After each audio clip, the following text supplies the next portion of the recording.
A raw AI model, the multi-billion-dollar neural network everyone argues about online, is basically just a disembodied brain sitting in a glass jar on a desk.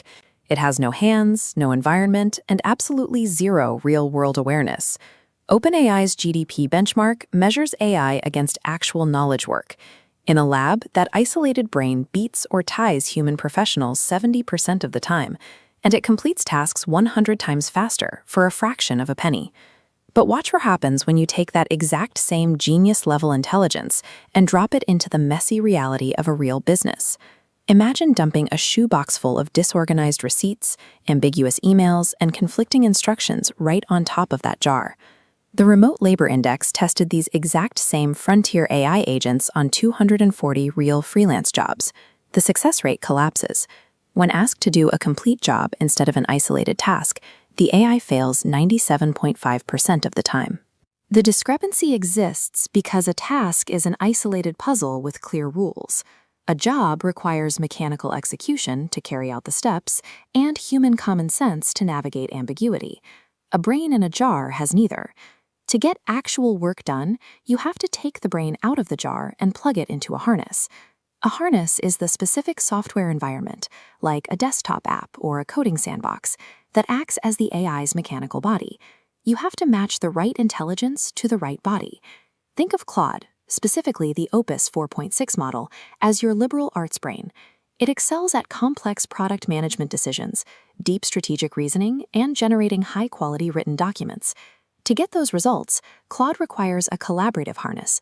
It needs to sit inside your actual desktop environment, see your files, ask you clarifying questions, and work directly alongside you like a partner. ChatGPT 5.4 is entirely different. It functions as a pipeline brain.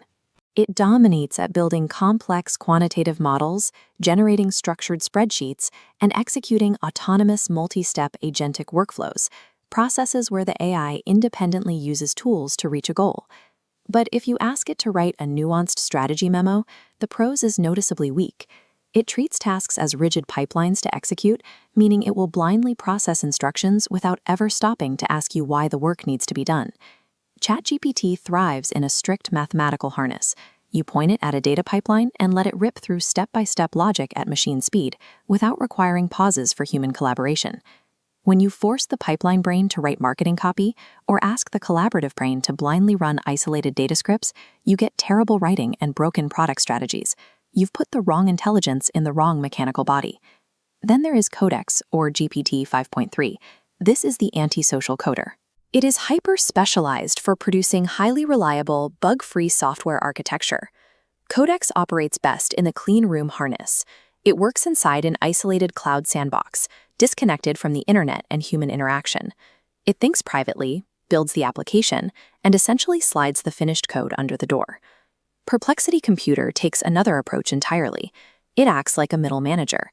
Instead of relying on one giant brain, it's an orchestrator that breaks a prompt into subtasks and delegates them to multiple smaller AI models running simultaneously. That structure is highly effective for compiling detailed consulting research reports or generating automated outbound sales emails.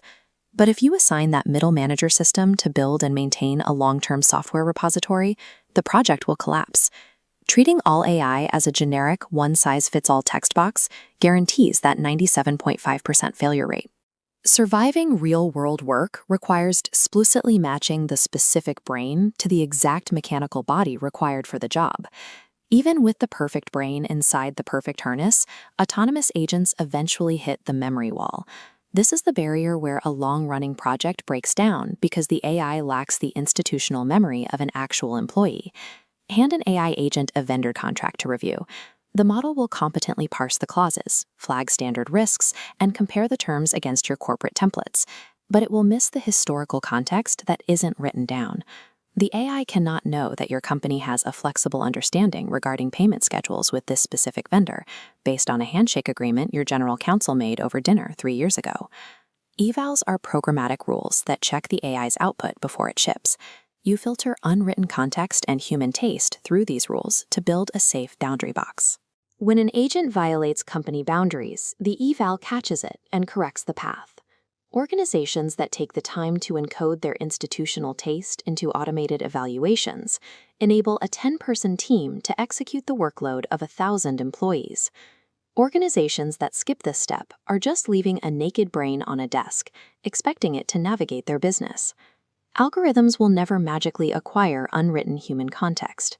Your competitive advantage is no longer which model you subscribe to. It is your team's ability to act as the strategic director for the machine, translating your human judgment into rules the software can actually follow.